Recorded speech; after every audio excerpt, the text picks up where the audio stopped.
Olá, você que está em casa, estamos aqui para mais uma aula sobre biossegurança. Hoje vamos falar aqui, começar a introduzir nossos assuntos de biossegurança, entrar um pouquinho na parte de risco biológico e vamos aí caminhando até onde a gente conseguir nessa aula de hoje. Para quem não me conhece, meu nome é Adriana Marangon, sou biomédica, faço parte dessa equipe fantástica de professores no Gran Cursos Online e vamos aqui começando aqui o nosso conteúdo de hoje. Vamos aqui para iniciar, como eu já me apresentei para vocês, eu só tinha colocado meu nome aqui no primeiro slide, mas para a gente iniciar, vamos falar sobre biossegurança. Primeira coisa que a gente tem que saber, que a gente tem que pensar quando a gente fala em biossegurança, é que biossegurança, na verdade, é um conjunto de procedimentos, técnicas, de equipamentos, dispositivos, enfim, todos esses todos esses itens voltados aí para a prevenção, minimização ou eliminação dos riscos inerentes aí às atividades de prestação de serviços. Aqui, quando a gente fala de prestação de serviço, eu vou até voltar para o material aqui, das atividades inerentes de prestação de serviços. E aqui, em prestação de serviços, entra aqui os laboratórios clínicos, né, de análises clínicas, tá? De pesquisas, produção e ensino, visando, acima de tudo, a saúde humana, a preservação do meio ambiente e a qualidade dos resultados, para que os resultados sejam cada vez melhores, porém, um resultado bom, mantendo ali, com certeza, ali todo a segurança das pessoas que estão ali, né, envolvidas, trabalhando, segurança do meio ambiente e também segurança ali para que as pessoas envolvidas não tenham ali nenhum risco ali na manipulação daqueles agentes, na manipulação daqueles produtos químicos. A gente vai ver daqui a pouquinho a classificação de risco, todo esse assunto sobre risco também, tá? E quando a gente fala de biossegurança, a gente tem que entender também que, primeiro ponto para a gente entrar nesse assunto de biossegurança, e principalmente nessa parte de risco, é a diferença entre perigo, risco e, de fato, a concretização do acidente. O perigo, ele é a probabilidade, né? Existe naquele ambiente, ali existe algum fato, né, que traz a probabilidade de algum dano acontecer. Esse é o perigo. Você está num ambiente onde tem ali a amostra biológica e assim por diante. Então, existe um perigo de algo acontecer, né? A probabilidade de algo acontecer. O que é um pouco diferente do risco, porque o risco, na verdade, ele é a probabilidade de concretização daquele perigo. Perceberam? Então, quando eu falo de risco, eu falo da probabilidade de concretização daquele perigo, porque o perigo é aquela ameaça ali. Por exemplo, eu estou no laboratório de análises clínicas, né? Estou ali com a amostra biológica, né? A amostra potencialmente contaminada, com bactérias, com vírus, enfim, com fungos e os mais diversos tipos ali, né, de perigos, tá? Então, são perigos. Ainda que eu não esteja manipulando aquelas amostras, o fato delas estarem ali no ambiente é um perigo. E o risco, ele é a concretização daquele perigo, ou seja, a partir do momento que eu manipulo aquelas amostras, que eu tenho um contato mais direto com aquelas amostras, existe a concretização daquele perigo, ou seja, existe o risco potencial para acidentes, né, para que alguma coisa aconteça. Então,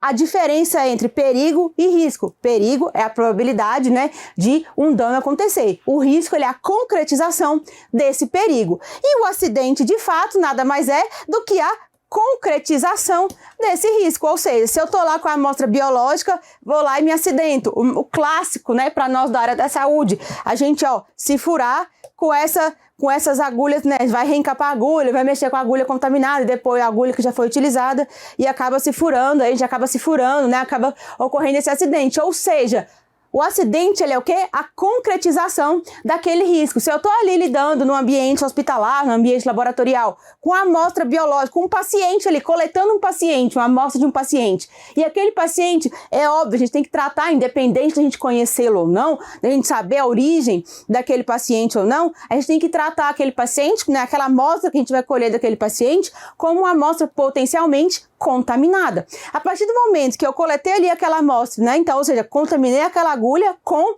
a amostra biológica daquele paciente, e na hora de desprezar aquela agulha, eu vou lá e me furo com aquela agulha, né? Acaba acontecendo um acidente e eu me furo com aquela agulha. Ou seja, o fato de eu estar puncionando aquele paciente, de eu estar coletando aquela amostra daquele paciente ali no ambiente hospitalar, no ambiente laboratorial, é a presença de um risco, tá? E quando eu vou colocar ali, né, coletei, fiz todo o procedimento, quando eu vou desprezar a agulha, eu vou e me acidento, acabo me furando com aquela agulha. O que é isso? É a concretização daquele risco, ou seja, o acidente de trabalho propriamente dito. Perceber a diferença? Então, para a gente começar a abordar essa parte de risco biológico, de classificação de riscos de maneira geral, é interessante a gente saber esse conceito para que não haja, né, dificuldades, para que vocês não tenham dúvidas aí no decorrer do nosso conteúdo. Entenderam? Então, dando continuidade aí, e quando eu falo de risco, eu tenho aí as mais diversos, né, origens, mais diversos tipos de riscos, né, porque o risco ele não é só biológico, a gente vai entrar nele daqui a pouco, mas antes disso, eu vou pincelar aqui com vocês as outras formas de riscos que a gente tem aí nos nossos ambientes, seja laboratorial, seja hospitalar, enfim, né, nos ambientes aí de saúde em geral. A gente tem aqui os riscos, né, o risco ergonômico e psicossocial, que nada mais é do que a organização e gestão daquele trabalho, daquele ambiente de trabalho, como, por exemplo, utilização de equipamentos, né, mobiliário inadequado, utilização inadequada de uma máquina, né, ou mesmo o fato de você estar trabalhando ali dioturnamente com a postura incorreta, tudo isso é classificado como risco ergonômico ou risco psicossocial. Mas por que psicossocial, Adriana? De onde você tirou esse psicossocial? Porque quando a gente fala em má condição de trabalho, em trabalho excessivo, em relação autoritária de chefia, né, em assédio moral de chefia, né, naquele ambiente, tudo isso se traduz em risco psicossocial. Então também é uma forma, né, uma vertente aí de risco que você profissional está exposto no seu ambiente de trabalho, seja ele hospitalar, seja ele laboratorial, seja ele de saúde de maneira geral. Entenderam? Outra forma de risco aí que a gente está exposto aí diariamente no nosso ambiente de trabalho são os riscos físicos. Os riscos físicos são aquelas diversas formas de, a gente gosta de trazer dessa forma para ficar mais claro, de energia que possa estar exposta a você, trabalhador, no ambiente de trabalho. O que seria essas energias? Ruídos, vibrações excessivas. Eu tenho aquelas centrífugas, por exemplo, no ambiente laboratorial, eu tenho aquelas centrífugas enormes, né, para centrifugar as amostras, aquelas esteiras enormes que tem um ruído, às vezes muito grande, na hora que elas estão ali trabalhando. Então, tudo isso é um risco físico que você tá ali, você profissional tá ali exposto. Além dos ruídos, vibrações, a temperatura é assim elevada ou elevada, né, ou abaixo do normal, que você às vezes fica exposto por determinado trabalho. Por exemplo, eu trabalho com hemoterapia, né? Dando um exemplo aqui para vocês entenderem. E lá a gente tem a temperatura de acondicionamento das bolsas, né? E essas bolsas, elas têm que ficar na temperatura ideal, senão elas são ali, né? Precisam ser descartadas, são perdidas. E a temperatura, por exemplo, do plasma fresco congelado, ele tem que ser congelado a pelo menos menos 20 graus, de menos 20 a menos 30 graus. E a gente tem que transitar naquela câmara fria para poder, né, fazer a nossa rotina de trabalho lá. Então imagina, a gente está exposto a um risco físico de temperatura extrema, tá? Temperatura extrema, né? Extremamente baixa. Então a gente tem todo o equipamento que a gente usa, capa, para poder entrar nessa câmara fria, por exemplo. Então um exemplo de risco físico a que a gente, né, está exposto, nós trabalhadores da saúde das mais diversas áreas aí, tá? Então a gente tem também, além do risco físico, do risco ergonômico e psicossocial, o risco químico. O que é o risco químico? São aquelas substâncias que a gente está em contato ali, né, no momento do nosso trabalho, que podem penetrar no nosso organismo, via respiratória, via gotículas, via, enfim, né? Por exemplo, que algumas substâncias, quando a gente vai ali pipetar, quando a gente vai mexer com, né, dependendo de qual é a vertente ali do seu trabalho, as substâncias que você vai mexer ali são químicas, elas liberam vapor, liberam poeira, gases, gotículas, tudo isso são substâncias químicas, né, que podem ser ali nocivas caso você tenha contato com elas, caso você acabe ingerindo, quando você acabe inalando, enfim, né? Então, tudo isso é um risco químico a que você está exposto, porque às vezes por mesmo que a gente tenha todos os cuidados de biossegurança, às vezes a gente acaba inalando, a gente acaba encostando, às vezes a luva acaba furando, a gente acaba encostando em determinado ácido e assim por diante. Então são riscos químicos, tá? Daqueles materiais ali, daquelas substâncias químicas que a gente precisa utilizar na nossa rotina e que acabam ali sendo prejudiciais caso não utilizados da forma correta ou caso a gente tenha ali o contato de forma errônea com essas substâncias, tá bom? E além, né, do risco físico, do risco químico, existe também o risco ocupacional. Risco ocupacional nada mais será do que a probabilidade de ocorrerem acidentes ou agravos, né, na vida de você, trabalhador, decorrência de condições inadequadas de trabalho. Por exemplo, se você é obrigado a trabalhar, né, com material né, insuficiente, aí você tem que reaproveitar. A gente viu muito exemplo clássico do que aconteceu na Covid-19, quando teve ali todo mundo que trabalha na área da saúde aqui, né, seja laboratorial, seja hospitalar, passou por isso, com certeza nessa fase da pandemia, da Covid-19, principalmente no início lá, quando teve aquela escassez de máscara, escassez de luva, às vezes a gente tinha que reaproveitar a máscara, usar por um tempo maior do que o devido ali, do que o fabricante mandava. Por quê? Porque não tinha, teve ali aquela escassez, aquela época que a gente não achava máscara em lugar nenhum, né? Então a gente tinha que usar máscara por um tempo maior do que o fabricante indica, né? Do que o ideal. A gente tinha que economizar luvas, então evitar, né? Ficar trocando luvas a todo momento, fazer algumas, né? Estratégias ali, porque faltou em todo lugar. Então esse foi um risco ocupacional que todos nós tivemos que enfrentar aí devido ali a questões relacionadas à pandemia. Então esse é um exemplo, só para que vocês entendam, de risco ocupacional, que, né, a maioria de vocês que estão aí, a maioria de nós, que acabou passando aí. Se você trabalhou na área assistencial, na área de saúde, na área laboratorial, durante a pandemia, com certeza passou em algum momento por esse tipo de risco ocupacional, tá? Temos também aí, além do ocupacional, o risco de acidentes, que nada mais é do que qualquer fator que coloque você, trabalhador, em situação de perigo e que possa afetar, perigo esse que possa afetar a sua integridade física, o seu bem-estar moral, físico e assim por diante, tá? Por exemplo, maquinário, você operar maquinários ali sem a devida proteção, sem o devido EPI, sem o devido EPC, tá? Você operar ali máquinas de forma errada, ou mesmo algum tipo de equipamento que você tenha que operar ali, que você tenha que utilizar, e você acaba utilizando pela correria ou pela pressa, enfim, utilizando da forma errada, e com isso você acaba assumindo ali o risco de um acidente. Isso vale também, acabei de dar o exemplo ali da pessoa que se fura ali com agulha, o reencapar agulha. Isso é clássico para nós profissionais da saúde. Quem trabalha com coleta ou já trabalhou com coleta, sabe que quando a gente está coletando ali aquela amostra, a maioria das agulhas, elas vêm com uma trava de segurança, para que você feche essa trava de segurança para não precisar reencapar, porque é básico, é proibido reencapar a agulha. Porque no momento que você vai com aquela tampinha para tentar encapar a agulha, a chance de você não encaixar aquela tampinha ou, né, escorregar e acabar se furando é muito grande. Então, o perigo que você tem, o risco de acidente quando você decide pegar a tampa e reencapar uma agulha, por exemplo, é um risco de acidentes ali que você está correndo. Perceberam? Então, vamos aqui para o último tipo de risco e para nós aqui, para nossa abordagem aqui da biossegurança, um dos mais importantes é que a gente vai destrinchar aí de fato sobre, quando a gente fala sobre risco, que é o risco biológico, tá? O risco biológico é a probabilidade de ocorrerem aí, né, danos ou agravos à saúde, e essa saúde não é só sua, humano, é a saúde humana, é a saúde animal, é a saúde do meio ambiente, tá? De como um todo, decorrentes aí de exposição a esses agentes ou materiais considerados aí perigosos, quando a gente pensa no ponto de vista biológico, tá? Então, toda a exposição, né, probabilidade de ocorrer dano devido à exposição a material biológico e danos, quando a gente fala de danos, não é só você profissional, é ao meio ambiente, tá? É aos animais e assim por diante, é considerado um risco biológico. Tá bom? Então esse risco biológico, quando a gente considera ali nesses agentes potencialmente perigosos do ponto de vista biológico, a gente está falando de bactérias,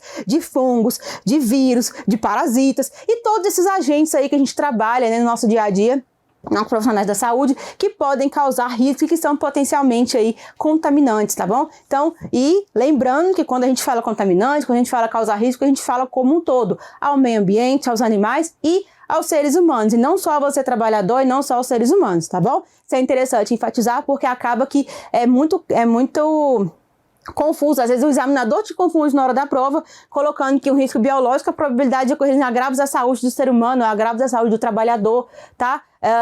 Devido à exposição a risco biológico. E não é só a saúde do ser humano, não só a saúde do trabalhador. É do ser humano, do meio ambiente, dos animais como um todo, tá? Então, essa exposição a agentes biológicos, né, esse risco biológico, eles são classificados aí em classes de risco, tá? E essas classes de risco, elas são subdivididas aí da classe 1 até a classe 4. E aí nós vamos entender agora, vamos aqui destrinchar para entender como funciona cada uma dessas classes, tá? E que se enquadra ali, qual a classificação, que se enquadra e como identificar cada uma dessas classes para você não errar mais nenhuma questão na sua prova, tá bom? Então, quando a gente fala de classificação de risco biológico, a gente tem que ter em mente o seguinte, a gente tem ali, são divididos em 4 classes, né? Classe de risco 1, 2, 3 e 4. E essas classes, elas vão ali aumentando de acordo com a periculosidade ou de acordo com a capacidade que aquele agente biológico tem de oferecer risco individual, risco para a comunidade e assim por diante. Então, quanto mais perigoso, quanto mais potencialmente perigoso é aquele agente biológico, maior vai ser a classe de risco, tá? A gente vai entender isso vendo aqui classe por classe agora, tá bom? Então, vamos aqui comigo. Quando a gente começa a falar aqui, classe de risco 1. Classe de risco 1, para a gente falar de classe de risco 1, a gente tem que entender que estão ali, é uma classe, né, onde os biológicos, né, os agentes biológicos ali, têm um baixo risco individual para a contaminação do trabalhador, né, oferece um baixo risco, ou seja, o trabalhador que for exposto ali àquele agente biológico, aquela bactéria, aquele vírus, aquele parasita, a gente vai ver os exemplos daqui a pouco, ele tem ali pouquíssima chance, né, ele não tem chance de desenvolver ali nenhuma doença, nenhuma patologia grave, na verdade, são agentes biológicos que não são capazes de gerar, né, patologias graves nos seres humanos e nem de causar grandes danos ao meio ambiente nem aos animais, tá? E esses são os indivíduos, né, são os organismos aí biológicos da classe de risco 1. Então, eles oferecem baixo risco individual para você, trabalhador, né, quando você é exposto a eles, tem um baixo risco. Para a coletividade em geral também, tá? Um baixo risco de desenvolver ali doenças graves, um baixo risco ali de ter algum problema caso haja uma exposição. E ele tem na verdade uma baixíssima probabilidade, tá? Esses organismos aí, esses biológicos aí da classe de risco 1, eles têm uma baixíssima probabilidade de causar doença ao ser humano, tá? E quais são ali os exemplos, né, de micro-organismos ali da classe de risco 1, tá? São aqueles básicos, aqueles que muitos deles a gente já tem na nossa microbiota natural, né? Todo mundo sabe que a gente tem uma microbiota, a gente tem as bactérias ali que são da nossa microbiota, são aquelas que vivem, que a gente tem elas ali na pele, no intestino, que vivem ali, que são naturais e que não causam doença, pelo contrário, são muito benéficas ali à nossa vida. Então, muitos desses organismos de classe de risco 1 são esses aí que fazem parte da nossa microbiota natural, como por exemplo, lactobacilos, lactococcus, e também temos aí os bacilos subtilis, bacilos polimixia, os saccharomyces e as cepas não patogênicas de E. coli. Por que eu vou enfatizar isso aqui agora? Cepas não patogênicas de E. coli. Quando a gente fala de E. coli, até um tempo atrás, uns anos atrás, a E. coli, ela continua fazendo, né, parte da nossa microbiota intestinal natural, né, todo mundo tem aí E. coli no intestino. Porém,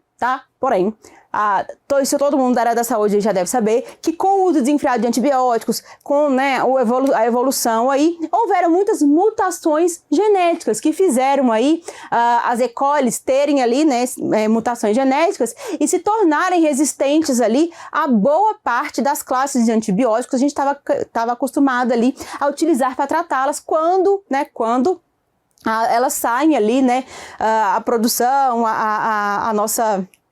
nós temos ali, né, a nossa microbiota natural do intestino, uma quantidade X, que é o normal da gente ter ali de E. coli. Quando essa produção sai do normal, quando a reprodução dela aumenta, isso acaba gerando ali algum tipo, né, de doença ou algum tipo de infecção, né? Normalmente essa infecção ela não é grave, né? Até um tempo atrás, até anos atrás, antes dessas mutações genéticas, era algo que não tinha nenhum perigo, a gente tratava e ficava tudo bem.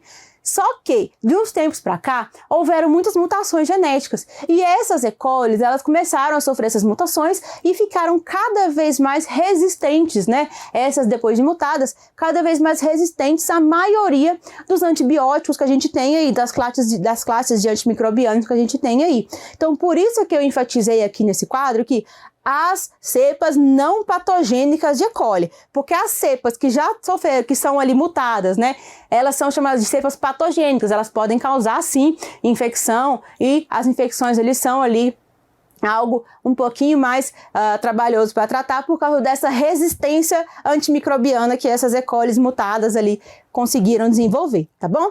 Então, classe de risco 1, as E. coli não patogênicas. Quando eu falo de E. coli patogênicas, aí já não são mais classe de risco 1, tá? São classe de risco 2. Então vamos continuando aqui, aproveitando que eu falei classe de risco 2, para entrar na classe de risco 2. A classe de risco 2, ela engloba todos aqueles micro-organismos que têm ali, para você como profissional, individualmente, um risco moderado, tá? Quando você é exposto, quando você tem algum contato com aquele micro-organismo, você tem um risco moderado de desenvolver alguma doença, tá? Você tem um risco ali de disseminação para a coletividade baixo, tá? Baixa probabilidade de disseminar para a coletividade aquele patógeno, caso você tenha contato com ele. E esses patógenos da classe de risco 2, eles podem causar doenças ao ser humano, podem causar infecções, porém, tá? Porém, quando a gente fala de classe de risco 2, são patógenos que, apesar da gente saber que eles causam doença, eles são tratáveis, tá? Já existem meios eficazes, medicação conhecida, capaz de fazer tratamento e profilaxia para essas doenças aí, relacionadas a esses micro-organismos da classe de risco 2, tá bom? Então, classe de risco 2, risco individual moderado, tá? Baixa chance de propagação, de disseminação para a coletividade e podem causar doenças no ser humano, porém, doentes que já são ali conhecidamente tratáveis, que o tratamento e a profilaxia aí já tem ali, né, conhecidos tratamento e profilaxia eficazes para combater essa doença causada por esse micro-organismo, entenderam? E quais seriam, né, exemplos aí de micro-organismos considerados classe de risco 2, tá? Classe de risco 2, a gente já entra aí em algumas bactérias, né, como Clostridium tetani, que é a bactéria, né, a famosa bactéria do tétano, Helicobacter pylori, a bactériazinha lá da gastrite, Klebsiella pneumoniae. Aí eu entro aqui, quando eu falo de Klebsiella pneumoniae, tá? É a não entra a Klebsiella pneumoniae normal, mas não entra a KPC, tá? Que é a Klebsiella produtora de carbapenemase, que aí ela já entra naquela mesma situação que eu falei da E. coli, ela é uma Klebsiella pneumoniae com mutação genética que tornou ela resistente à grande maioria dos antimicrobianos. Então, quando eu falo de Klebsiella de KPC, né, que é a Klebsiella produtora de carbapenemase, ela não entra mais na classe 2, ela já seria classe 3, mas quando eu falo de Klebsiella pneumoniae, que é a que não teve mutação, a não KPC, a que é realmente só Klebsiella pneumoniae, seria classe de risco 2, porque ela causa pneumonia, porém uma pneumonia tratável, que já existe medicação, existe profilaxia e tratamento eficaz, tá? Além dessa Klebsiella pneumoniae, Leptospira interrogans, Mycobacterium leprae, que é a bactéria da lepra, Neisseria gonorreia, né, que causa aquela doença sexualmente transmissível, Salmonella, né, conhecida ali pelas infecções intestinais, Neisseria meningitidis, responsável ali por causar meningite também, Staphylococcus, muito comum em infecções aí bacterianas, Streptus, né, Streptus SPP, que a gente fala, né, Streptus de forma geral, Treponema pallidum, né, Treponema pallidum, que é a bactéria causadora da sífilis, tá, gente? Sífilis e também o Vibrio cholerae, tá? Então, são bactérias que são facilmente tratáveis, são bactérias que são fáceis, né? Que tem profilaxia e tratamento já conhecido. E quando eu falo de vírus, né? A partir da classe de risco 2, gente, só para vocês entenderem, existe uma uma quantidade muito maior de micro-organismos. Então, eu elenquei, eu dividi, tá? Para ficar mais fácil vocês gravarem bactérias, vírus e parasitas, tá? Então, vou falar os exemplos de cada um para vocês gravarem direitinho e não ter confusão, tá bom? Então, continuando aqui. Quando eu falo de vírus, os exemplos de vírus que seriam considerados classe de risco 2. O vírus das hepatites A, E, todas as hepatites A, B, C e E são consideradas classe de risco 2, tá? Dengue, todos os tipos, chikungunya, zika, herpes, também considerada tipo 2, Epstein-Barr, influenza, papilomavírus humano, sarampo, rubéola, todos esses vírus considerados classe de risco 2, tá? Cachumba, citomegalovírus, toda a classe dos rotavírus também considerados classe de risco 2, tá? E os parasitas? Quais são os parasitas que podem ser considerados classe de risco 2? A maioria, né, a maioria daqueles que a gente, né, que são ali causadores ali de parasitoses humanas ali, que a gente mais vê ali na nossa rotina clínica, são classe de risco 2. O Ascaris umbricoide, Entamoeba histolítica, Giardia, Leishmania, Plasmodium, né, Schistosoma, Plasmodium de todas as classes, Leishmania de todas as classes, Schistosoma, Taenia solium, Taenia saginata, Toxoplasma gondii, Trypanosoma cruzi. Então, a grande maioria dos parasitas que a gente está acostumado ali, né, a ver na nossa rotina, que causam ali as doenças mais conhecidas ali, né, são considerados classe de risco 2, tá, gente? Classe de risco 2. E fungos, gente, os fungos, quase todos os fungos, a grande maioria ali, né, são considerados classe de risco 2 também, tá? Então, classe de risco 2, recapitulando, são os micro-organismos que são capazes de causar infecção, né, quando, no ser humano, quando tem contato, né, no trabalhador, quando ele tem contato, porém, tem uma baixa chance, uma baixa probabilidade aí de espalhar essa infecção, dessa infecção se espalhar para a coletividade, tá? E a infecção que esse micro-organismo causa já é uma infecção que já tem profilaxia, tratamento conhecido, eficaz e é curável, tá? Na grande maioria das vezes é curável, então por isso a gente chama de classe de risco 2, tá? Fechamos a classe de risco 2? Entenderam? Então vamos para a classe de risco 3. Classe de risco 3, vou abrir um parêntese aqui daqui a pouco, vocês vão entender quando eu falar, que é uma das mais importantes do momento. Classe de risco 3 é aquela que a gente tem ali, né? Um risco. São aqueles micro-organismos que trazem um risco individual elevado para o trabalhador, ou seja, quando você trabalha ali rotineiramente em contato com esses micro-organismos de classe de risco 3, você tem um risco elevado porque eles causam doenças, né? Eles têm uma grande chance de causar doença ao trabalhador e doenças que muitas vezes não têm profilaxia eficaz, tá? Então, nem sempre existe meio de profilaxia eficaz para essas doenças, por isso que o risco individual é elevado. Tem uma probabilidade maior, uma probabilidade moderada de disseminação para a coletividade dessas doenças, tá? Dessas doenças causadas por esses micro-organismos, tá bom?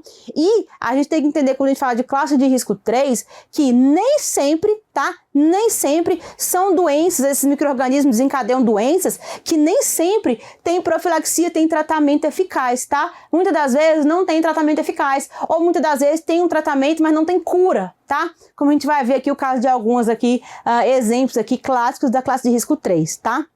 Então, nem sempre vão existir ali possibilidades de cura no caso de infecções por esses micro-organismos ali pertencentes à classe de risco 3, tá? Aí entra aqui classe de risco 3, Bacillus anthrax, entra Clostridium botulinum, né, que é responsável ali, né, pelo botulismo, Mycobacterium tuberculosis.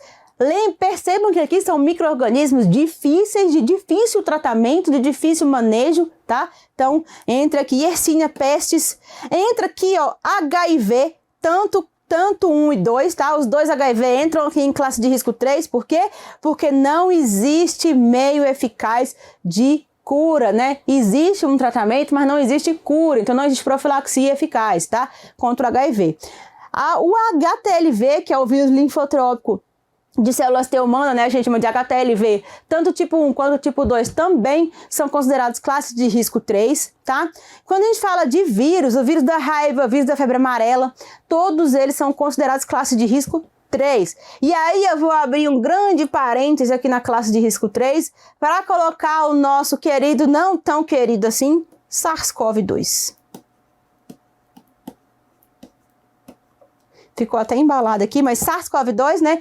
Ele entra na classe de risco 3, tá? Nosso Covid-19 aí entra na classe de risco 3. Não só o SARS-CoV-2, mas toda a família, tá? Coronavírida aí que a gente chama, ela entra na classe de risco 3, tá? Não só o SARS-CoV-2, mas todos os vírus da família coronavírida aí entram na classe de risco 3. Pegaram? Então não se esqueça mais disso. Já recebi aí muitas perguntas nos fóruns de dúvidas acerca disso, tá? Acerca de qual classe de risco se enquadra aí a Covid-19. E no início, né, da pandemia, ela foi enquadrada na classe de risco 2 por um único motivo, tá? Porque tem ali, né, na nossa NR32, ali nas resoluções que regulam aí essa questão de classificação de risco, né, que tem ali descrito com essa classificação de risco, ela traz que qualquer vírus identificado, quando a gente ainda não tem conhecimento suficiente sobre o potencial de disseminação desse vírus, ele é inicialmente classificado na classe de risco 2. Aí quando a gente vai estudando, vai descobrindo o potencial de infecção, ou quando vai acontecendo como aconteceu na pandemia, né, vai saindo ali, né, do controle, vai virando uma endemia, depois uma pandemia mundial, aí ele foi elevado ali à classe de risco 3, tá bom? Então, SARS-CoV-2, assim como todos os vírus da família coronavírida, são considerados classe de risco 3, entenderam? Então, na próxima aula a gente vai voltar para dar continuidade a esse nosso assunto sobre classe de risco, falar da classe de risco 4 e entrar nos níveis biológicos, tá? Dar continuidade ao nosso assunto de risco biológico para entrar aí, finalizar a parte de risco biológico e entrar na parte que a gente fala sobre níveis de contenção biológica, tá bom? Então não sai daí, que a gente já volta para dar continuidade nesse nosso assunto de biossegurança. Até já!